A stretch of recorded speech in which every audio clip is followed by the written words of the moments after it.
Vous avez exercé pendant 25 ans la fonction de maire de la ville de Bar, ce qui constitue un record de longévité depuis que cette fonction existe, c'est-à-dire depuis la Révolution. Pouvez-vous, avant que nous n'entrions dans le vif du sujet, nous rappeler en quelques mots qui était Gilbert Choly avant qu'il n'entre à la mairie? C'est un Barrois de naissance, dans une famille de plusieurs générations barroises, qui a fréquenté l'école maternelle, puis l'école catholique, qui est devenue entre-temps l'école de la Vallée, le collège Churet, c'était aussi le temps des cœurs vaillants.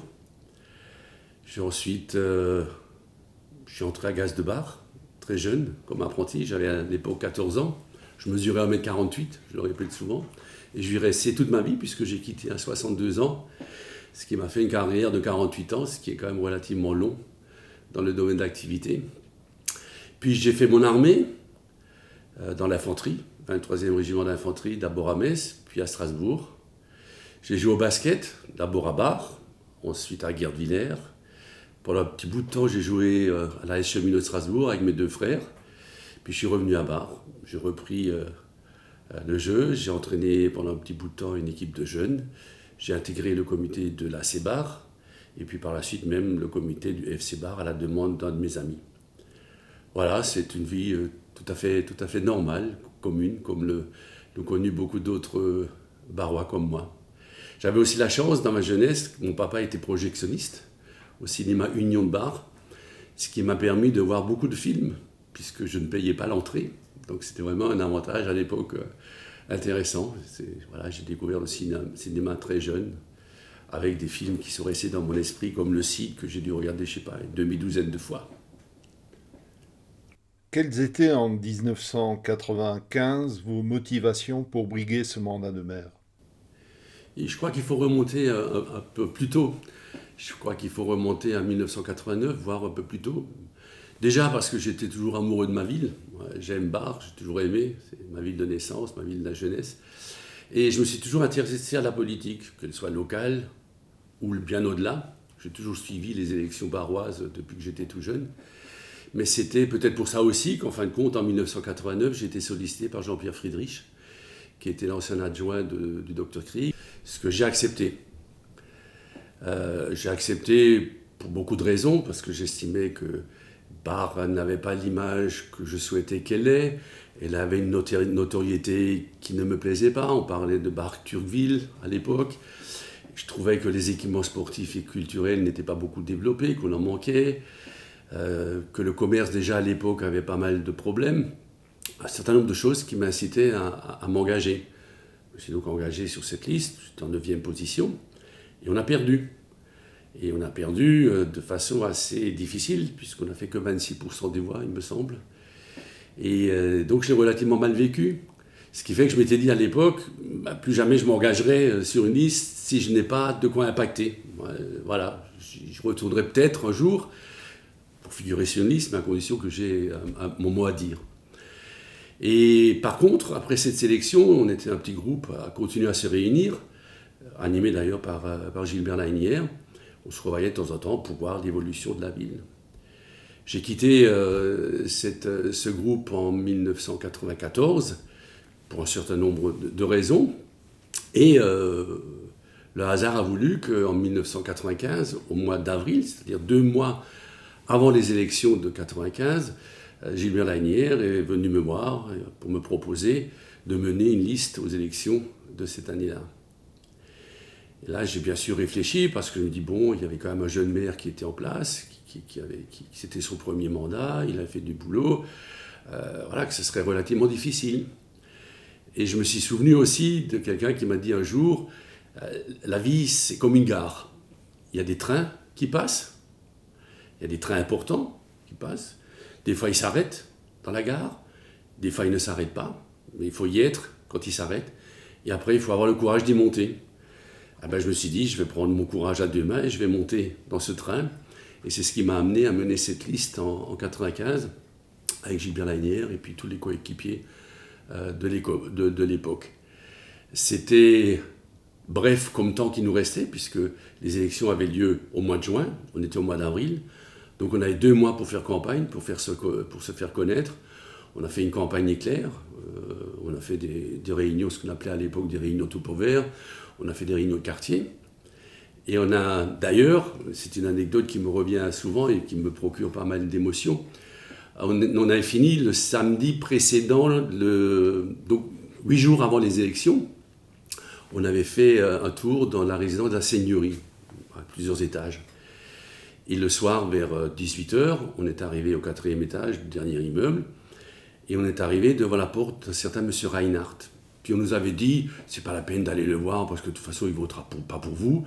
Et j'ai dit à mes collègues, parce que j'étais accompagné de Gilles Reinier, je crois qu'il y avait Reine Bacher, Gérard Ernst, je crois qu'on était à 4. Et j'ai dit, on va sonner à sa porte. Et donc on a sonné à sa porte. La porte, elle s'ouvre. Et puis un monsieur d'un certain âge, qui devait déjà avoir plus de 80 ans à l'époque, qui ouvre la porte. Et en me voyant, il me dit, bonjour monsieur le maire. Alors je dis, écoutez, monsieur Reinhardt, non, je suis candidat à l'élection municipale, mais je ne suis pas le maire, monsieur. C'est M. Schwanger qui est monsieur le maire. Moi, je suis Gilbert Chauly, je tiens à me présenter à vous, avec mes coéquipiers. Il me dit, bonjour monsieur le maire. On se regarde avec mes collègues, on dit, bon, il y a peut-être un problème qui cloche, quoi. Et là, il soulève le pantalon de sa jambe, qui était bandé, au-dessus du coup de pied. Il me dit, écoutez, jeune homme, c'est ici que j'ai mal. C'est là que ça ne va pas. Ma tête, elle fonctionne très bien. Et si je vous dis, bonjour monsieur le maire, c'est tout simplement parce que vous serez le prochain maire de Bar. Entrez. On est rentrés tous les 4, il nous a servi à boire, et il nous a expliqué qu'il était un ancien gendarme, et qui traînait encore un peu à gauche et à droite, et qui entendait des choses, et qui disait il y a des choses qui vont se passer dans 8 jours lors de l'élection municipale. L'élection municipale s'est passée, on l'a gagnée dès le premier tour, et le lundi matin, j'ai eu un appel téléphonique, et c'est M. Reinhardt qui m'a appelé, et qui m'a dit « Qu'est-ce que je vous ai dit, monsieur le maire ?» Et ce qui m'a beaucoup touché, c'est que assez rapidement, il est tombé malade, il a été hospitalisé à Célestin, et je suis allé le voir. Et ça lui a fait moi, ça l'a beaucoup touché, à tel point que quand je suis sorti, il m'a pris ma main et il m'a glissé 3 billets de 100 francs à l'époque. Et il m'a dit, tenez, ça c'est pour votre campagne. Alors je lui ai dit, écoutez, notre campagne est financée, c'est pas, non, je ne peux pas accepter ça. Il me dit, si, vous le prenez, ce sera pour la caisse des pauvres.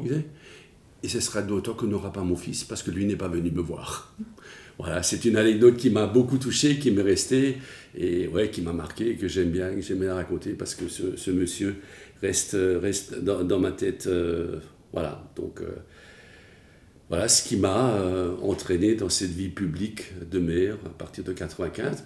En plus, l'élection du maire était un 18 juin, et donc pour moi, qui était toujours, depuis ma jeunesse, un jeune gaulliste, pour moi c'était un peu l'appel du 18 juin.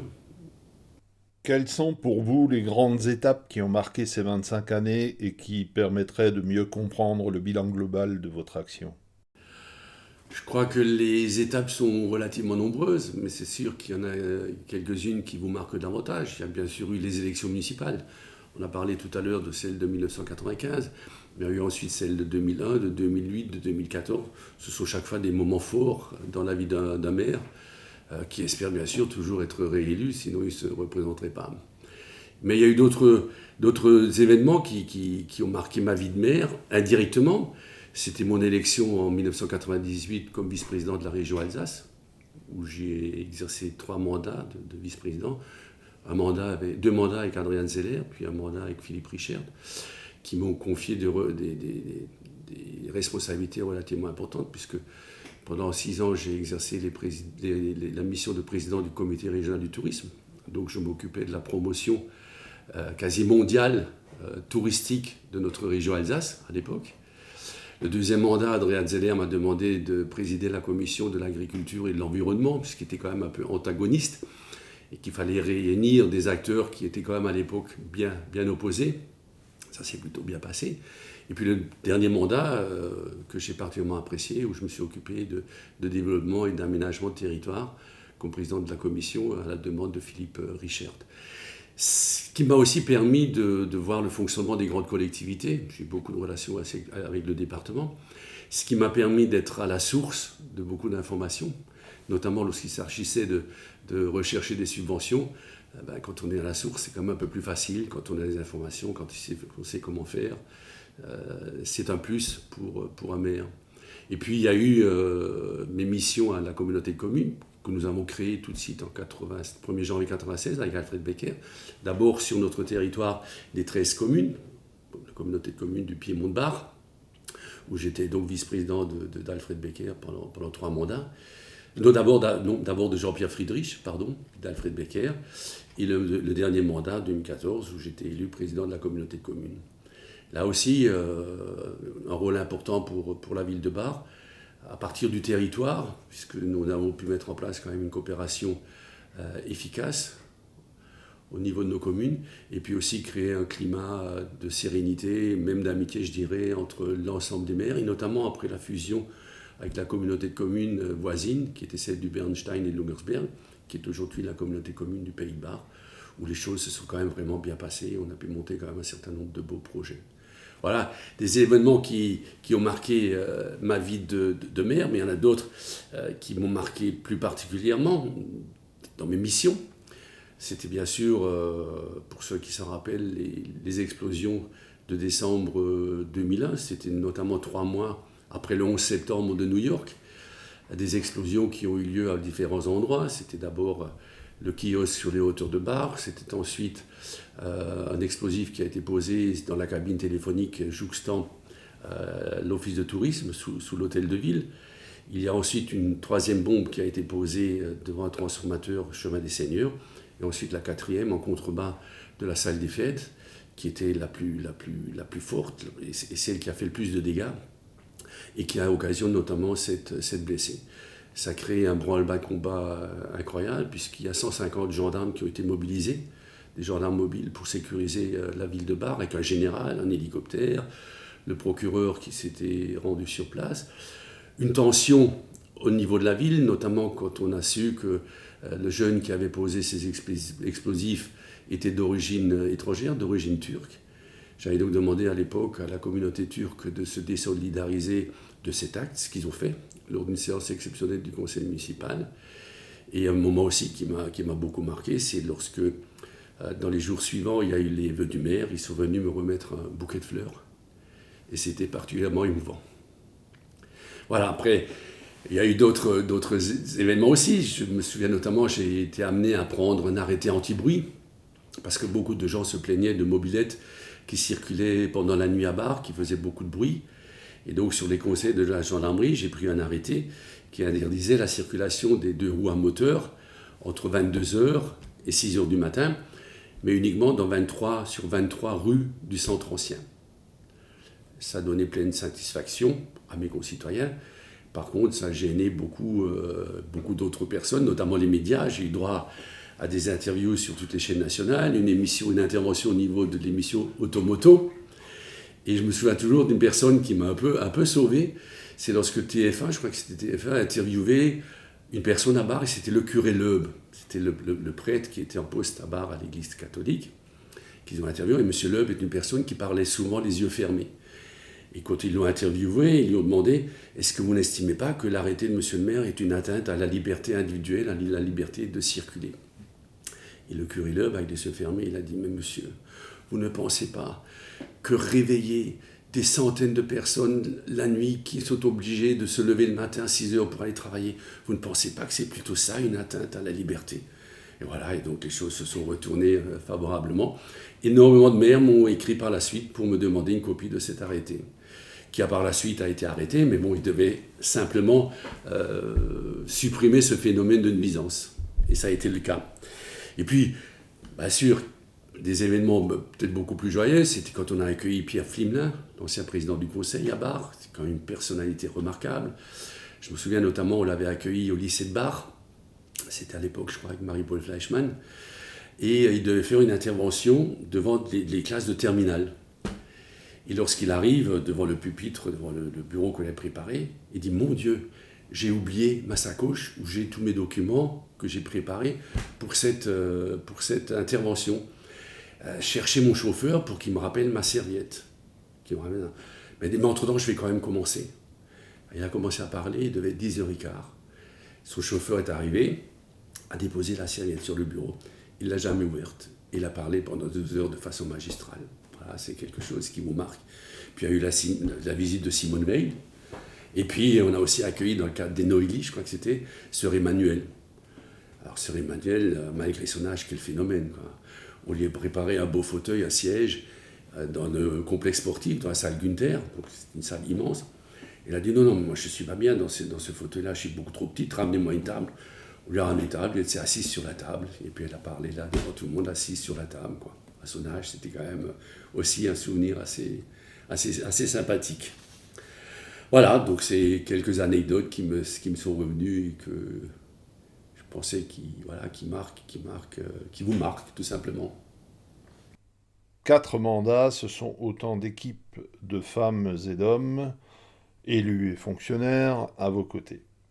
Que retenez-vous d'eux et peut-être de certains en particulier ? J'ai toujours dit qu'un maire ne peut pas agir seul. Il faut qu'il soit entouré de personnes compétentes, dévouées et qui s'engagent pour la collectivité. Je me souviens toujours ce que disait, c'était Gérard Ernst, je crois que c'était un ancien collègue élu, qui disait, en fin de compte, une municipalité, c'est comme un orchestre. Un orchestre, pour faire une bonne musique, il faut des bons musiciens. Ce sont les conseillers municipaux.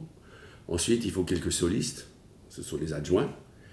Et après, il faut quelqu'un à la baguette, un chef d'orchestre, et c'est le maire.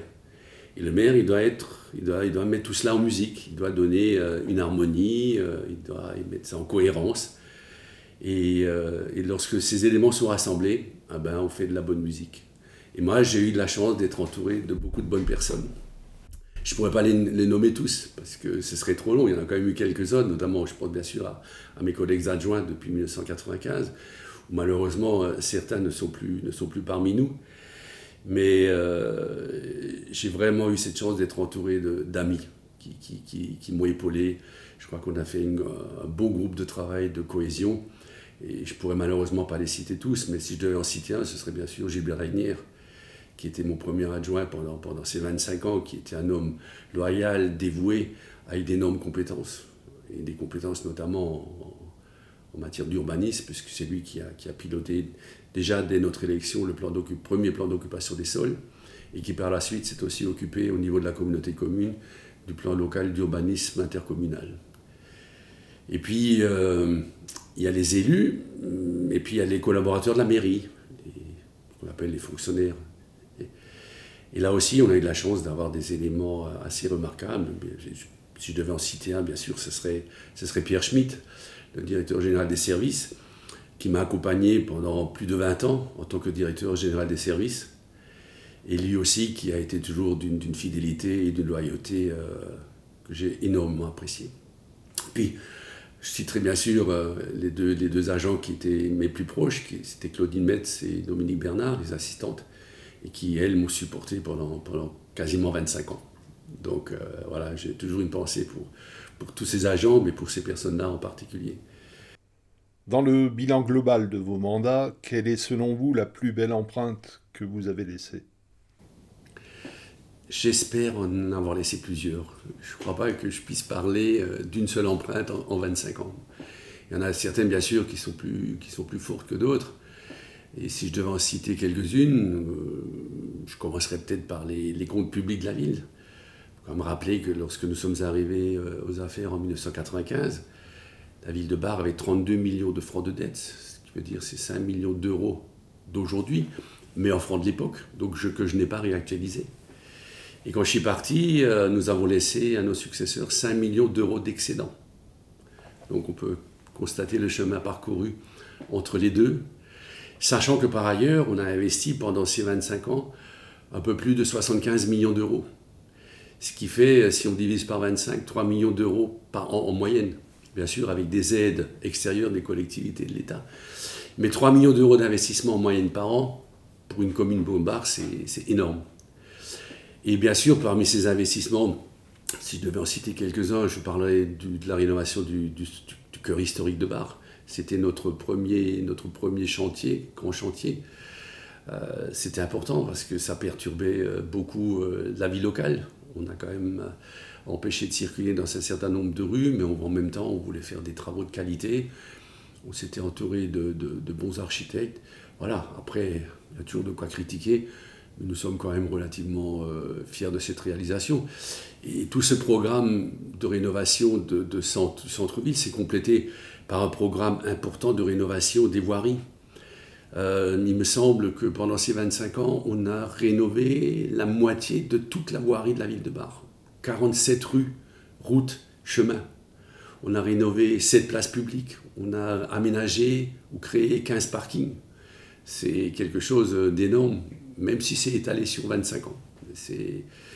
Et que, comme dit, nous avons réussi à financer sans endetter la ville, au contraire, de laisser des excédents à nos successeurs. Et puis il y a eu la construction de la nouvelle école, un investissement très important, l'école des tanneurs.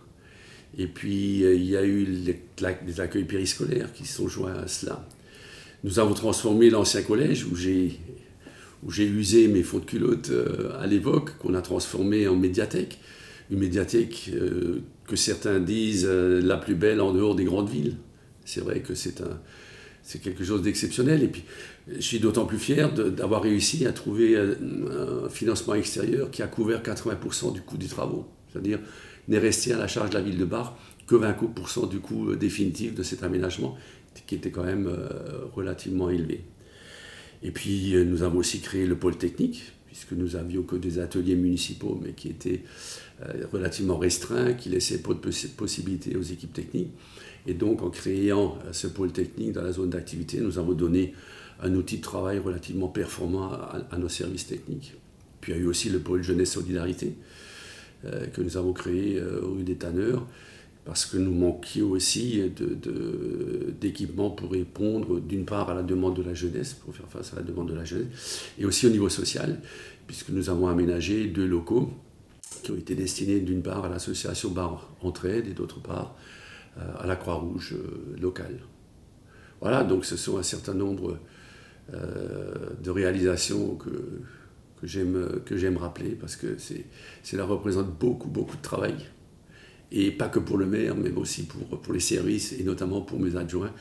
Et à ce titre-là, je citerai peut-être quand même Jean-Michel Autier, qui lui a piloté un bon nombre de ces travaux avec beaucoup d'efficacité. Avec le recul qui est le vôtre aujourd'hui, qu'auriez-vous aimé voir évoluer différemment à Bar durant vos mandats ? Ce que j'aurais aimé qui se développe différemment, c'est bien sûr le commerce de proximité.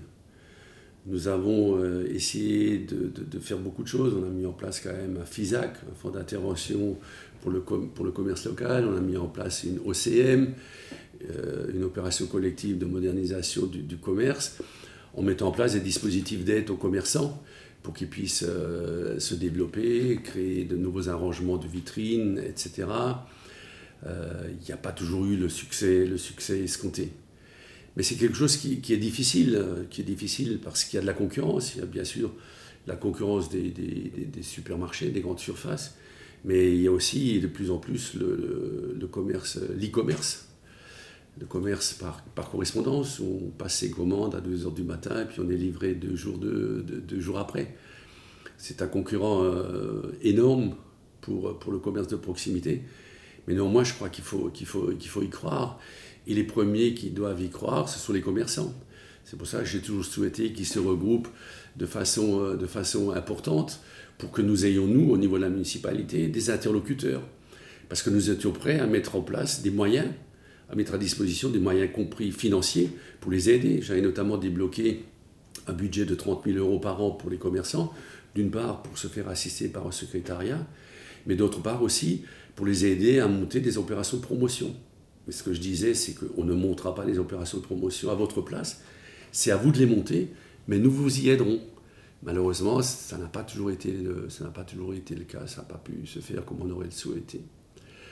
Et puis, l'autre regret que je pourrais avoir, c'est que un certain nombre de personnes, heureusement, c'était pas, et de loin pas la majorité, plutôt une minorité, nous traitaient à un moment donné de bétonneurs. Moi, j'ai toujours dit, mais des bétonneurs de quoi ? c'est pas nous qui construisons des immeubles. Alors c'est vrai qu'il y a des terrains disponibles, mais ce sont des privés qui vendent des terrains, et ensuite il y a des gens qui construisent, des promoteurs qui achètent des terrains et qui construisent. Et des gens disaient, oui, mais c'est vous qui bétonnez la ville. Mais il y avait une raison pourquoi on souhaitait développer la population. Je rappelle simplement que lorsque j'ai été élu maire en 1995, le dernier chiffre de l'INSEE, c'est 4 900 habitants. Lorsque nous avons quitté la ville, nous étions à 7 300. Mais quel était l'avantage de cette augmentation de la population? Je rappelle simplement qu'en 1998, quand j'ai été élu conseiller régional, il était question de fermer le lycée de Bar. Parce que nous étions tombés en dessous de l'effectif de 400 élèves. Et donc le directeur général des services de la région, un jour, m'a fait venir, m'a dit, Monsieur Joly, Monsieur le maire, on a un problème à Bar. Si les effectifs n'augmentent pas, nous allons fermer le lycée. Et donc, c'était une des justifications. Et heureusement, assez rapidement, on est passé à 410, 420, 450, 500. Et aujourd'hui, je crois qu'il y a 600 élèves au lycée de Bar et qu'il y a une très bonne renommée en plus. Et l'autre point essentiel, c'était les discussions qu'on avait eues aussi avec la région, mais aussi avec la SNCF, puisqu'il était question d'arrêter la ligne ferroviaire entre Obernai et Célestat. Ce qui veut dire que Bar n'aurait plus été desservi par la ligne de chemin de fer. Alors, il y en a on a longtemps travaillé, je faisais partie de ce groupe de travail au niveau de la région pour la création d'un tram-train. Mais quasiment à chaque réunion concernant ce tram-train, le budget augmentait de 10 millions. Et à un certain moment, partant, je sais plus, de 230 millions d'euros, nous sommes arrivés à 320 millions d'euros. Et c'est là que le président Zeller a dit, il faut qu'on arrête, ça n'ira pas. Mais on va travailler avec la SNCF pour essayer de trouver un cadencement. C'est-à-dire pour qu'il y ait des trains régulièrement qui desservent les petites communes, dont la ville de Bar, et à un rythme assez soutenu. Donc aujourd'hui, on a quand même des fréquences de trains relativement importants sur Bar, et on ne peut que s'en réjouir. Voilà, donc si ceux qui disent qu'on a bétonné la ville, qui réfléchissent un peu plus et qui pensent au lycée de Bar et à la gare de Bar. En 25 ans, vous avez probablement observé une évolution du rôle du maire et de sa marge de manœuvre dans la gestion communale. Que vous inspirent ces changements et quelle est dans ce domaine votre vision de l'avenir? Moi, j'estime que les marges de manœuvre du maire restent toujours encore importantes. Encore faut-il les exercer et les assumer. Et à titre d'exemple, je reprendrai peut-être simplement la citation de Georges Clemenceau que j'avais pris dans mon livret Les 25 ans au service des Barrois, et je vous lis ce que disait Georges Clemenceau. Il faut d'abord savoir ce que l'on veut, il faut avoir le courage de le dire, et il faut ensuite avoir l'énergie de le faire. C'est ce que j'ai appliqué pendant toutes ces années, et je crois qu'il faut se tenir à cette ligne de conduite-là. Alors c'est vrai qu'il ne faut pas non plus qu'on complexifie inutilement les fonctions des maires. Et à ce titre-là, on peut quand même dire qu'au niveau des administrations, ça ne s'est pas simplifié en 25 ans, hein, c'est évident. Et il y a, c'est vrai, des normes qui sont toujours encore pondues, je ne pense pas des personnes bien placées, haut placées peut-être dans les ministères, mais qui sont souvent déconnectées de la réalité. Je suis persuadé que si c'était obligé de les appliquer dans une mairie, on aurait beaucoup moins de normes. Donc c'est vraiment, à un moment donné, je crois que c'était sous le mandat de Hollande, de François Hollande, le président Hollande, qui disait, voilà, pour chaque nouvelle norme créée, on en supprime une ancienne. J'ai vu des normes créées, j'ai rarement vu d'anciennes supprimées. Les maires ont une charge. Il faut savoir qu'il a plusieurs missions. Il a ses missions dans le cadre de ses pouvoirs de police, qu'il doit exercer seul, dont il est seul responsable, qui lui sont conférés par l'État, et dans lesquels rentrent aussi les missions de délivrance des permis de construire. Là aussi, je me suis fixé une ligne de conduite. Les règles d'urbanisme sont respectées. L'architecte des bâtiments de France donne un avis favorable. Je délivre le permis. Si ce n'est pas le cas, il est difficile de délivrer le permis. Et malheureusement, il y a peut-être des gens qui ont été déçus. Mais j'ai toujours essayé, lorsque je voyais qu'il n'y avait pas une contrainte à l'intérêt général, d'essayer de trouver les moyens de délivrer le permis. Mais comme disait souvent Alfred Becker, une somme d'intérêt particulier ne fait jamais l'intérêt général. En conclusion, comment aimeriez-vous que Bar évolue dans les 25 prochaines années? J'aimerais bien que Bar continue à se développer. de façon harmonieuse, de façon cohérente. Quand je dis cohérente, c'est aussi avec de la cohérence sociale. Il y a encore beaucoup de choses à faire, même si nous avons posé les bases d'un développement important pour notre cité. Mais c'est vrai qu'il reste des choses à faire. Je voudrais que son image et que sa notoriété continuent à s'améliorer. C'est déjà le cas. Il faudrait que les Barrois soient fiers de leur ville. C'est quelque chose à laquelle je tiens beaucoup et qu'ils le reconnaissent. Beaucoup de gens disent du bien de Bar, et c'est souvent des personnes de l'extérieur. J'aimerais que davantage de Barrois s'expriment et expriment leur fierté de leur ville, parce que je pense qu'ils peuvent en être fiers.